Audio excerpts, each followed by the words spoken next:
El inminente día del juicio.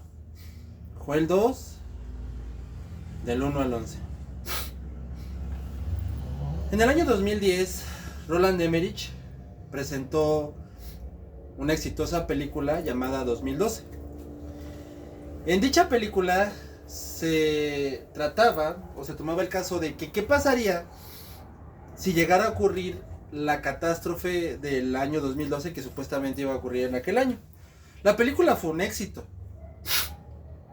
pero lo que él trataba de tocar, esa fibra que Roland Emmerich buscaba llegar era, bueno, ¿qué pasaría? O sea, eso era lo que él quería buscar en los cineastas o oyentes. ¿Qué pasaría si llegara a suceder lo tan temido del 2012? Otras religiones se les ha catalogado de que tienen un día final. En el caso de los vikingos, el Ragnarok, en el caso de los hindúes, todas, sin duda. Pero todas ellas vienen naciendo de un pensamiento. ¿Qué pasaría si un día esta vida que conocemos se terminara y viniera un juicio de una deidad? Eso es lo que mucha gente se interpreta. Ese es el pensamiento que mucha gente tiene. Bueno, habrá quien dice, no, yo no creo en ningún Dios. Bueno, ok. Pero ciertamente uno se pone a pensar, ¿qué pasaría si mi vida terminara? ¿Qué pasaría si en algún momento se acabara las cosas como son? Bueno, también está quien dice, lo que pasa es que sea como sea, a mí no me importa nada. Y precisamente aquí es donde entra Dios contestando las preguntas e interrogantes que cada uno de nosotros hacemos y que decimos, bueno, yo tengo una que nadie me va a poder contestar. Y esa es la pregunta que nadie que ciertamente muchos ni siquiera van a poder contestar, pero solamente Dios es el único que la va a contestar. ¿Por qué? Porque esta idea que Roland Emmerich tomó de mucha gente, esta idea que muchas religiones proponen, es algo básico que Dios ha dejado. Dios sí ha prometido un día del juicio. Todas las religiones son solamente copias burdas de lo que es la escritura y de lo que Dios ha dejado. Porque eso es lo que son. Y se atreven, incluso hay personas que se atreven a mezclar el cristianismo con las demás religiones. Y el cristianismo no tiene nada que ver porque el cristianismo ni siquiera es una religión.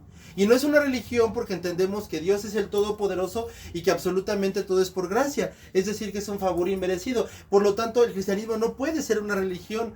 Porque a todas las demás creencias, sin duda, claro que son religiones. Porque dicen, si tú haces esto, obtienes esto. Si tú haces esto, obtienes esto. El cristianismo no te dice que si tú haces esto, obtienes esto. El cristianismo te dice, tú no puedes ser salvo. Tú necesitas la gracia de Dios, tú necesitas la misericordia de Dios. Y Dios, por lo tanto, tiene que hacer una obra sobrenatural para poderte salvar. Por eso es que el cristianismo no entra en ninguna de estas categorías. Ni siquiera es una religión. Y como te vuelvo a repetir, este pensamiento es algo que Roland Emmerich tenía en mente para transmitírselo a la gente. Pero hay gente que dice, bueno, es que si llegara el día del juicio, pues a mí qué me importa.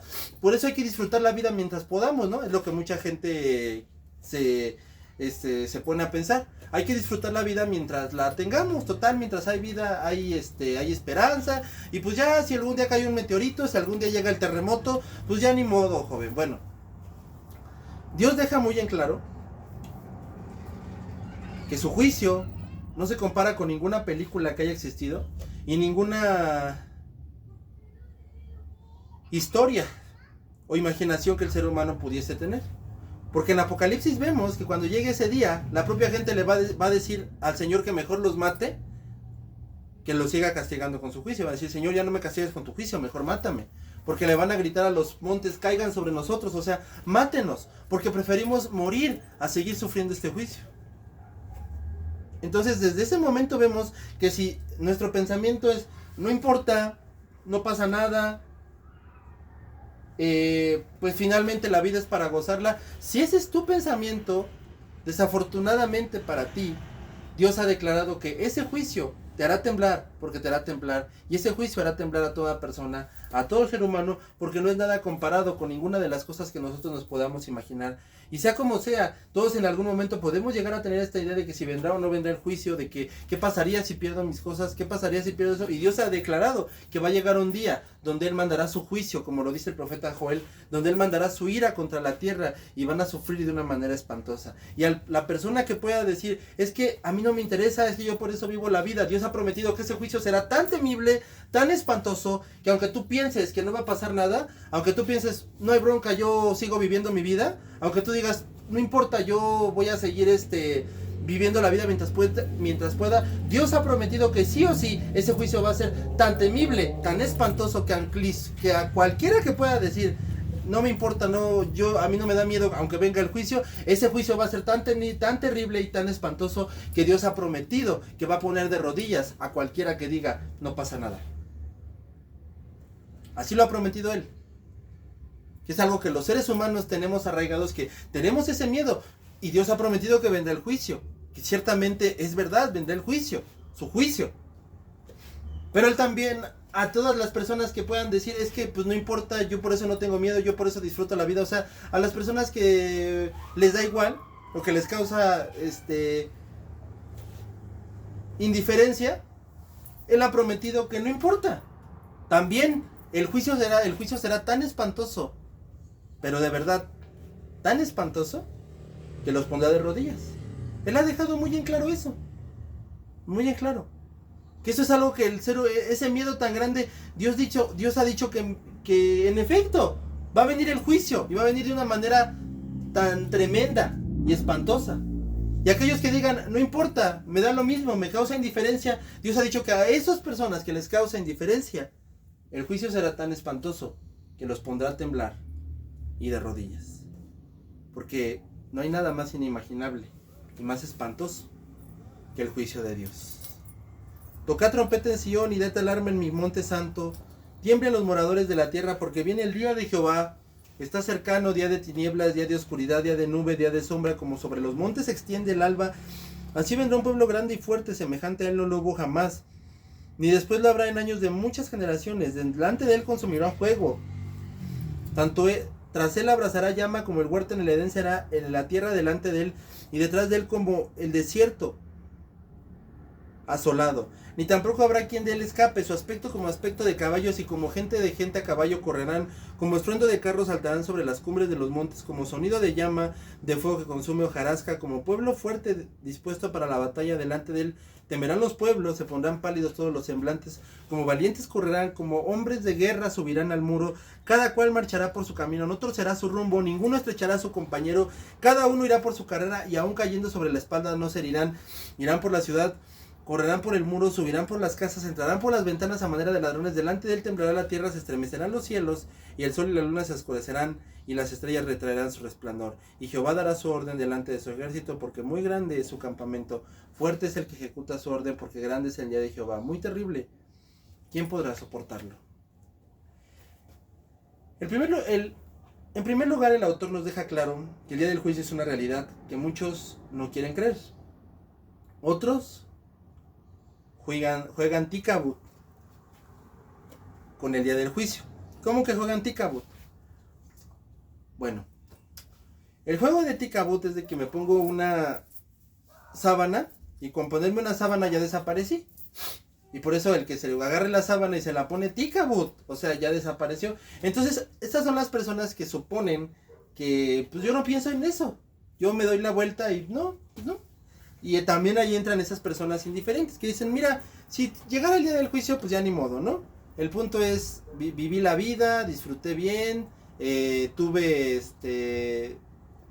grandes cosas, tal vez conocí a una buena mujer, así que pues disfruté la vida.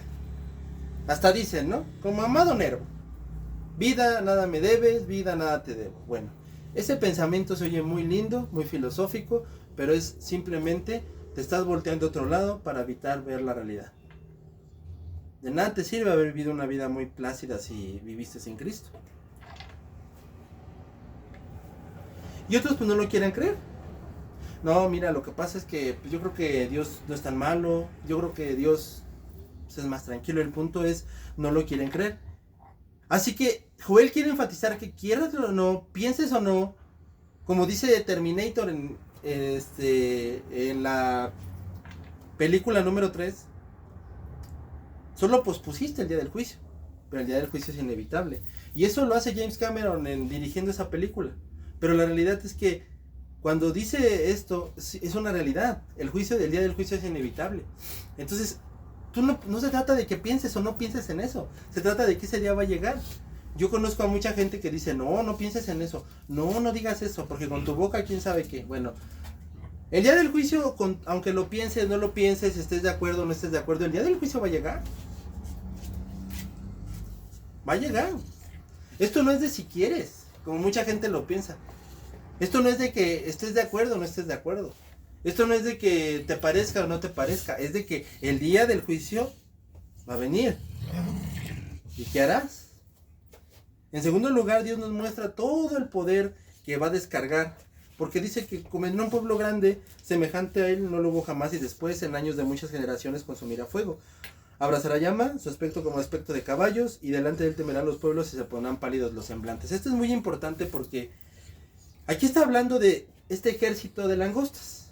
Entonces, desde aquí vemos el poder de Dios porque dicen, con un ejército de langostas puso a temblar a Israel. Y aquí es comparado con una fuerza militar grande que producirá terror. Y mantiene esta ilustración de que cómo es que algo tan pequeño puede lograr este terror y lograr estos fines. Por esto es para recordar que Dios no está atado a nada y Él puede hacer lo que bien quiera. Y este fragmento le dice mucho a la gente que se burla o está seguro de que el día del juicio no es posible o de que pues yo creo que esto no va a llegar. No, claro que va a llegar. Cuando llegó esta tormenta de langostas, llegó de la nada. Y cualquiera cuando la vio a lo lejos pues ha de haber dicho, no, pues no pasa nada, pues son langostas. O sea, fuera un ejército pues nos ponemos pilas. Fuera otra cosa tal vez me avispo. Pero resulta que esto no es ni siquiera para espantarme ni nada, porque pues solamente estamos hablando de un ejército de langostas. ¿Qué puede pasar?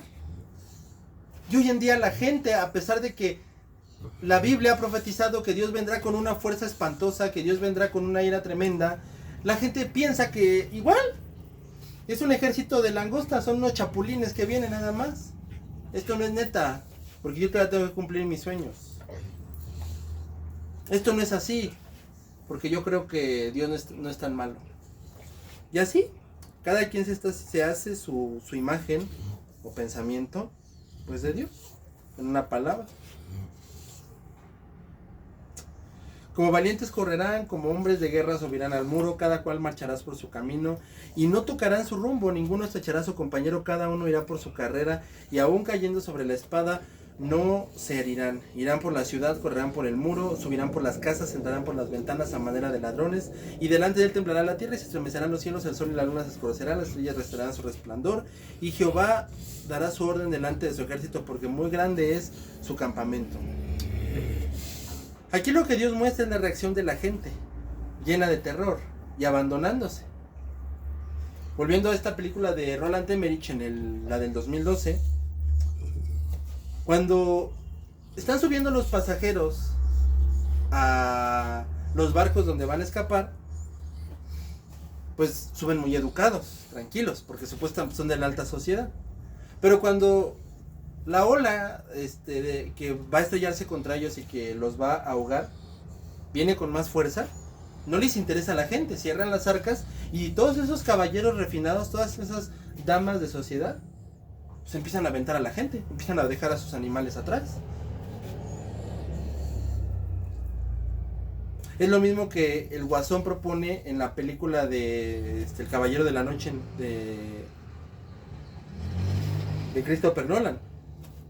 Que la gente presume de moral, pero llegando esos momentos difíciles pierden esa moral, volviéndose peores que animales. Y aquí también Dios les deja muy en claro que todos ellos presumen de una moral. Los judíos, como hoy en día los podemos ver, el judaísmo como hoy en día lo podemos ver, presume de una moral, pero no tiene nada. Y desgraciadamente el ser humano muchas veces es peor que una bestia y se comporta peor que una bestia, como lo podemos ver hoy en día. y que este juicio vendrá de una manera tan espantosa que los hará correr despavoridos por todas partes, y que también demuestra la naturaleza clásica del ser humano, como diciendo, mira, ahí está por qué los estoy juzgando, ahí está por qué estoy dejando, mira ahí. Esa es la muestra de un terror tan grande. Cindy Gray Duns nos dice, con estas imágenes Joel subraya la gravedad del pecado, la necesidad de la conversión y la constante preparación ante la llegada imprevisible del día del Señor. La incertidumbre del juicio sirve para estar vigilantes por dos motivos. Primero, porque no sabiendo si tardará cuánto dure la vida del hombre, ambas incertidumbres le mueven a mayor vigilancia. Segundo, porque como el hombre cuida no solo de la persona, sino también de la familia, de la ciudad, del reino, de toda la iglesia cuyo tiempo es de duración, no se ajusta a la vida del hombre, tendrá que vigilar, puesto que hay que disponer bien todo esto para que el día del Señor no nos tome desprevenidos. Ciertamente Dios no divaga en su pasaje, porque literal habla de un juicio espantoso que será producido en el mundo. Llevando esto a la conclusión, el día de ayer platicando con algunos estudiantes, comentábamos que es absurdo que muchos que se llamen cristianos practiquen el judaísmo pensando que así agradan más a Dios, porque según ellos vuelven al antiguo pacto. Y dicho sea de paso, es el antiguo pacto, y ya su palabra lo dijo, es el antiguo. O sea, imagínate que hoy en día, teniendo televisiones de plasma que no funcionan sin un HDMI, todavía quieras usar una televisión de transistores que porque se oye mejor. Y muchas cosas de las que se hacen hoy en día en el judaísmo ni siquiera tienen que ver con Levítico, ni siquiera le rozan a lo que Dios había ordenado. Es una mezcolanza de brujería y de muchas otras cosas, y se le conoce como sionismo, adoración al judaísmo, no a Dios, no a nada, no, es adoración al judaísmo. Y desde luego pensando que Jesucristo no es suficiente y tengo que hacer algo. Entonces, estas prácticas no estaban allí para decir hay que hacerlo por la eternidad, hay que agarrar mi talí, mi bandera, mi shofar y hay que hacerlo siempre. No, estas prácticas estaban allí para apuntar a Cristo. Entonces, cuando Joel te habla de este juicio tan espantoso y temible, no lo hace para que tú te quedes lleno de horror, sino para que vayas a Él. O sea, cuando Él te dice que tú veas el juicio que va a venir, es para que tú entiendas que tienes que ir a Cristo. Porque este sentimiento de, así como el sentimiento de la culpa, Dios no lo diseñó para que muchos vivamos presos de la culpa, sino para que veamos nuestra condición y vayamos a Él. Y por ello, como diría el doctor Sugel Michelén, muchos predicadores solamente dejan aplastado y pecador. Pero allí no acaba, esa no es la intención. Es que veas que hay un juicio, sí, pero también hay una salida y un camino, tu Salvador Jesucristo. Y ciertamente sin Él, claro que estás perdido y solamente te toca enfrentarte al juicio.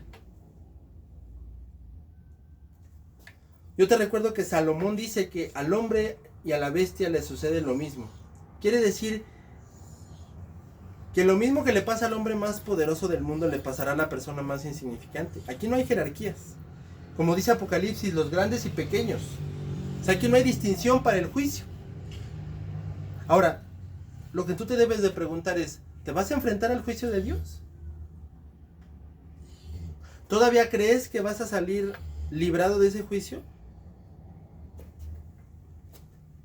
Pero por eso Dios puso su solución, que es Jesucristo.